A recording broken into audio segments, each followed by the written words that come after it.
केटाहरू त माथि पुगिसक्यो होइन। याक भनेको त अब यतिखेर हो यहाँ तल यो यतिको ठाउँमा हुने। हजुर ल आया केस पो लाग्छ नि 8 किलोमिटर फालुट चाहिँ अरे हो। एकैछिनमा त्यो स्टार्ट गर्नु सुरु मसँग प्लान गरेर कति भयो कोही हुनुहुन्छ ल ल यहाँ अङ्कल आन्टीलाई बिदा माग्दै हामी फेरि निस्क्यौँ हाम्रो यात्रातर्फ ठुलो ठुलो ब्याग बोकेर। अब चाहिँ हामी जाने हो फालुट। यहाँबाट 21 किलोमिटर, सन्दकपुरबाट चाहिँ 21 किलोमिटर। तर हामी जहाँ बसेको थियौँ त्यहाँदेखि चाहिँ झन्डै 19-20 हुन्छ होला है। निस्किसकेको छ।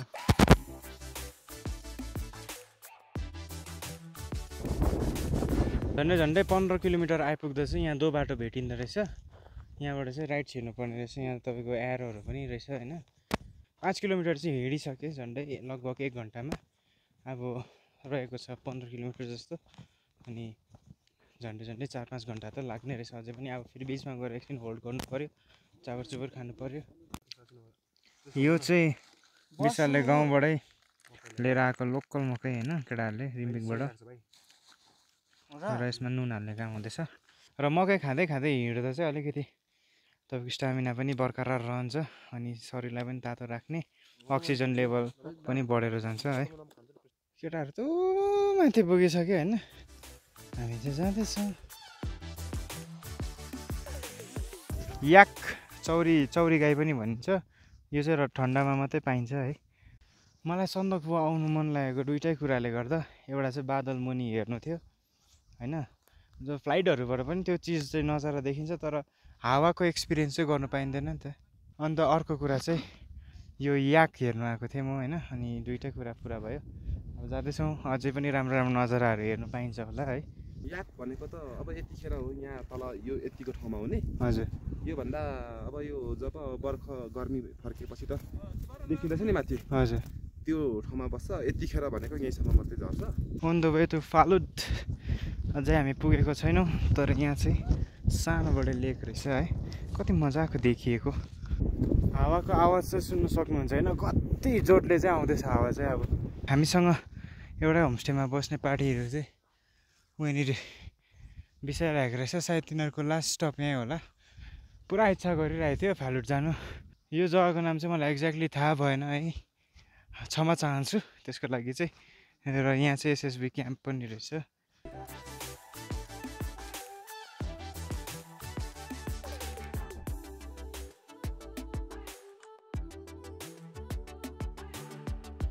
अनि चाहिँ हाम्रो यहाँ नास्ता पानी भइरहेको छ गाइस। खासमा चाहिँ हामी 10 किलोमिटर हिँडेर खाउँ भन्ने सल्लाह भएको थियो तर केटाहरूको भोकले मन थाम्नु सकेन। विशालले चाहिँ पानी भर्दैछ। म पनि भर्खरै भरेर आएको होइन। र यो पानी चाहिँ कहाँबाट आउँछ अरे भन्दाखेरि चाहिँ माथिको जङ्गलबाट आउँछ अरे है। यहाँसम्म आइपुग्दा चाहिँ तातो भएको हुँदो रहेछ पानी पनि। यहाँ ऊ केटाहरू फेरि अर्को कलकत्ताकै ग्रुप रहेछ होइन। फालुट गएको रहेछ हिँडेर तर थाकेछ बिचराहरू। यहीँबाट फर्किने पनि कुरा गरिरहेको छ। यहाँको चाहिँ रुखपातहरू चाहिँ पत्ता पनि एकदमै कम्ती हुँदो रहेछ होइन। अन्त हामी चाहिँ अलिकति छिटो आएछु।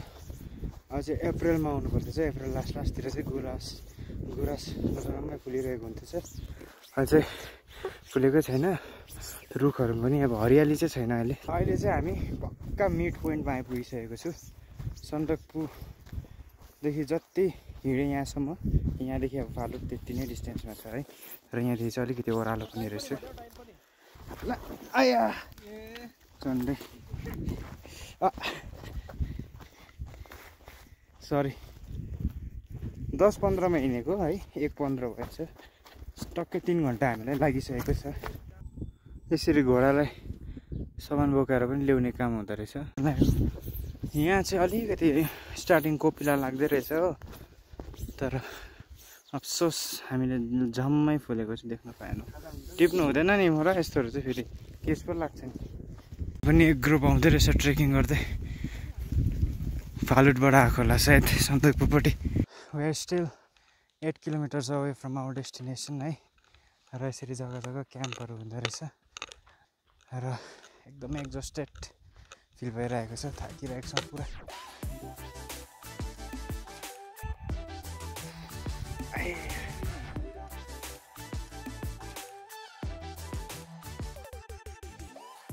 आठ किलोमिटरबाट हिँडेको भर्खर 1 किलोमिटर मात्रै हिँडेछु गाइज है। अझै Phalut is 7 kilometres away.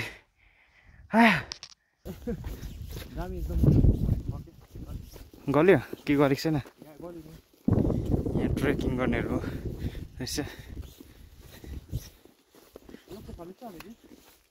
Phalut चाहिँ अरे हो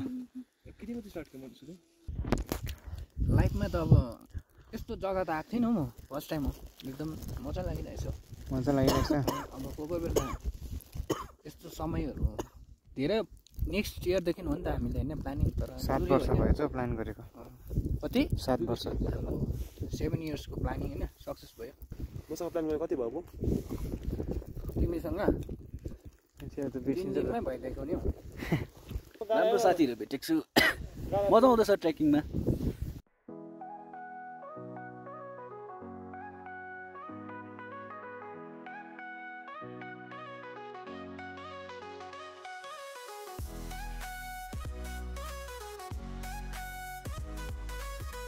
यहाँ चाहिँ अलिकति दो बाटो रहेछ झन्डै 1 किलोमिटर छेउ आइपुगिसकेको छौँ। फालुटको दिन पनि अँध्यारो भयो देख्नु नसकिने भएको कारणले गर्दा अलिकति हामी कन्फ्युज भइरहेको छौँ। तर जहाँसम्म एरोले चाहिँ यता देखाइरहेको छ नि यतै लाग्दैछ।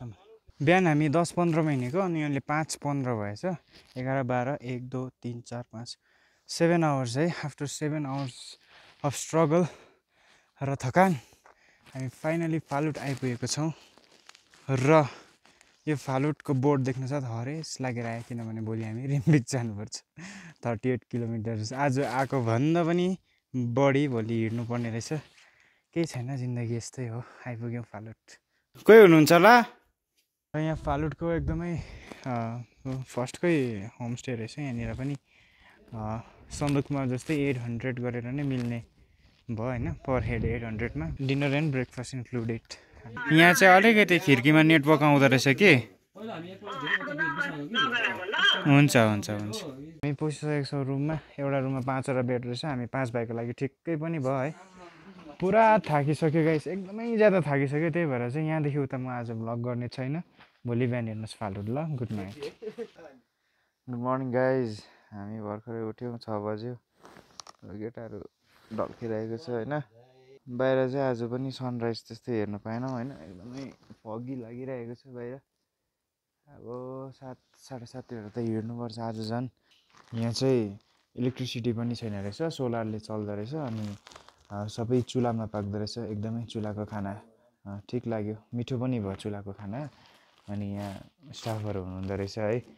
मलाई चाहिँ यस्तो जग्गा आउनु मन लागिरहेको थियो क्या। विदाउट नेटवर्क विदाउट इलेक्ट्रिसिटी अन्त यहाँ वाइफाईहरू पनि छैन होइन। डेटा पनि छैन। 2-3 दिनदेखि म हराइरहेको छु।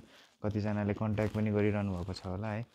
र यहाँ दिदीले हामीलाई ब्रेकफास्ट रेडी गरिदिइसक्नु भएको छ। यहाँबाट पनि बिदा लिँदै हामी हिँड्यौँ अब हाम्रो अर्को डेस्टिनेसनको तर्फ। र अर्को डेस्टिनेसन चाहिँ हाम्रो रहनेछ आज कोसिस चाहिँ रहनेछ रिम्बिक पुग्ने।